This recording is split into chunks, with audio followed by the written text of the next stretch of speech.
हाथ को सीधा रखो, दिक्कत हो जाएगा। नमस्ते साहब। नमस्ते। क्या हो रहा है यहाँ पे सब? और ये लड़की कौन है? ये साहब हमारा पत्नी है साहब। तुम्हारी पत्नी है? तो तुम्हारी पत्नी यहाँ ऑफिस के गेट पे क्या कर रही है? दरअसल इसका तबीयत खराब है बहुत ज़्यादा। 3 दिन से बुखार नहीं उतर रहा है इसका। ये देखिए अभी भी बहुत ज़्यादा गर्म हो रही है। तो डॉक्टर कहा है कि इसका ड्यान रखो। अब मेरे अलावा इस शहर में कोई है नहीं इसका। ड्यूटी भी करना है साहब, तो इसलिए यहीं ले आए हैं इसको ताकि देख रेख भी कर सके और ड्यूटी भी हो जाए साहब। अरे जब तुम्हारी पत्नी की इतनी ज्यादा तबीयत खराब है तो ऑफिस से छुट्टी ले लो ना। घर पे रखो, इसका ख्याल रखो, या किसी अच्छे हॉस्पिटल में दिखाओ। यहाँ ऑफिस लेकर के क्यों आ गए? और ये ऑफिस के बाहर ड्रामा क्यों कर रहे हो तुम? छुट्टी का बात किए थे साहब मैनेजर साहब से, कल ही किए थे। नमस्ते साहब। नमस्ते। नमस्ते साहब वो कुछ बात करनी थी आपसे साहब। बोल। साहब वो दरअसल मेरी मेहरारू की तबीयत बहुत ज़्यादा ख़राब है साहब। वो अस्पताल में एडमिट करवाना है उसको। आप 3 दिन का छुट्टी दे दीजिए साहब। हम हाथ जोड़ रहे हैं साहब, आप छुट्टी दे देंगे तो उसका इलाज करा लेंगे अच्छे से। 3 दिन से बुखार में है बेचारी, परेशान हो रही है बहुत ज़्यादा घर पे अकेली। तेरा दिमाग खराब है? अगर तू छुट्टी पे जाएगा तो तेरी जगह यहाँ तेरा बाप खड़ा होगा। आप थोड़ा तमीज़ से बात कीजिए साहब। ऐसे बाप पे जाना ठीक बात थोड़ी होती है। और साहब मेरे अलावा उसका कोई नहीं है इस शहर में। माँ गाँव में है, वो भी बीमार रहती है साहब। अब हम उसका ध्यान नहीं देंगे तो साहब कैसे चलेगा साहब। हम हाथ जोड़ते हैं साहब आपके सामने। बस बस नौटंकी मत कर। ऐसी नौटंकी रोज देखता हूँ मैं। तेरे जैसे 36 आते हैं, तुम्हारे जैसे 2 कौड़ी के लोगों का ना यही प्रॉब्लम है। 4 पैसे फालतू मिलने लगे, नखरे शुरू। अभी इंक्रीमेंट हुआ तो अब तुम्हारे नाटक शुरू हो गए।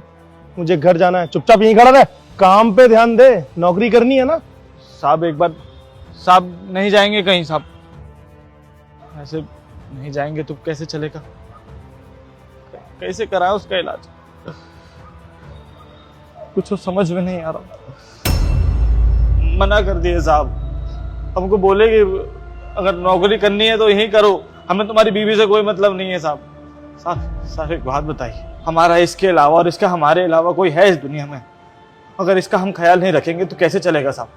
हमको बहाने बात समझ रहे हैं। आज तक हम कभी छुट्टी मारे हैं? आज तक कभी कुछ गलत किए हैं इस ऑफिस के साथ?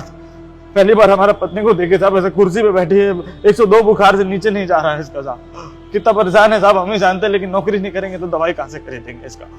जब उसने तुम्हें ऐसी धमकी दी नौकरी से निकालने की, तुम्हें मुझे इन्फॉर्म करना चाहिए था कि वो तुम्हें ऐसी धमकी दे रहा है। तो तुमने मुझे क्यों इन्फॉर्म नहीं किया? आपसे कहा बात करते साहब। अब आपके साथ रोज का बैठना उठना, हम गरीब आदमी साहब।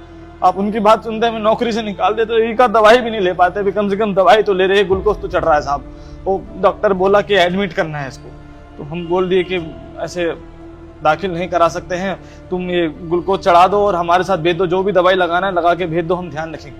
अब ऐसे खड़े रहेंगे साहब बोतल पकड़ के, पूरा दिन ड्यूटी करेंगे और जब तक ये ठीक नहीं हो जाती इसको भी लेके आएंगे साथ में साहब। हाँ, मुझे दिखाई दे रहा है कि तुम्हारी पत्नी की बहुत ज्यादा तबीयत खराब है। तुम एक काम करो, इसको घर पे लेके जाओ, वहीं पे इसकी देखभाल करो, और अगर जरूरत पड़े तो किसी अच्छे हॉस्पिटल में इसका ट्रीटमेंट कराओ। और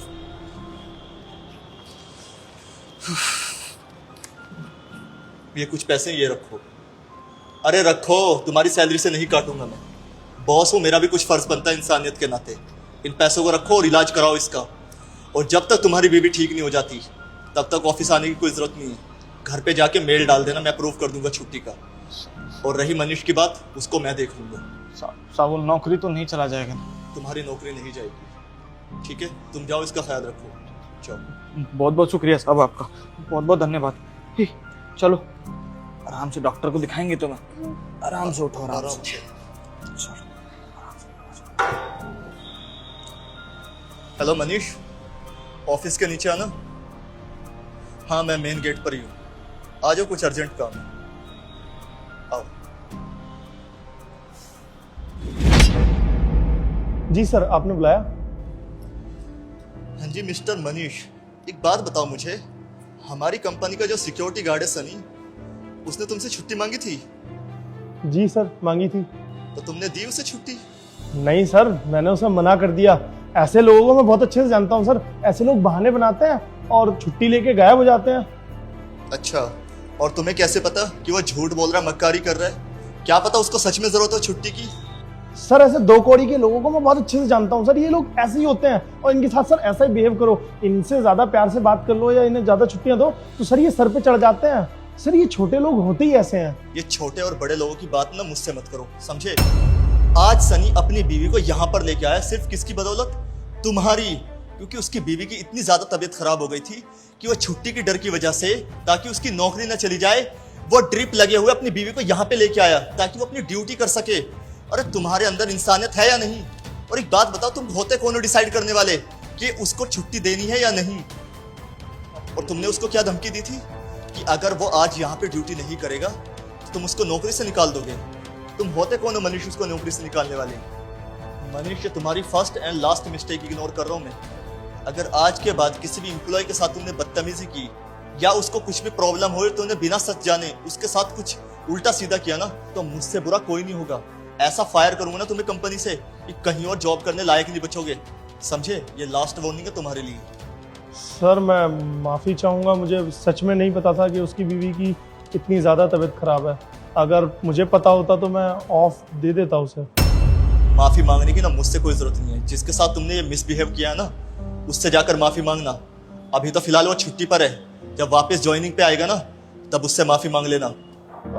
सॉरी सर, मैं समझ गया, मैं एक बार उनसे भी माफ़ी मांग लूँगा। जाओ यहाँ से। जी सर।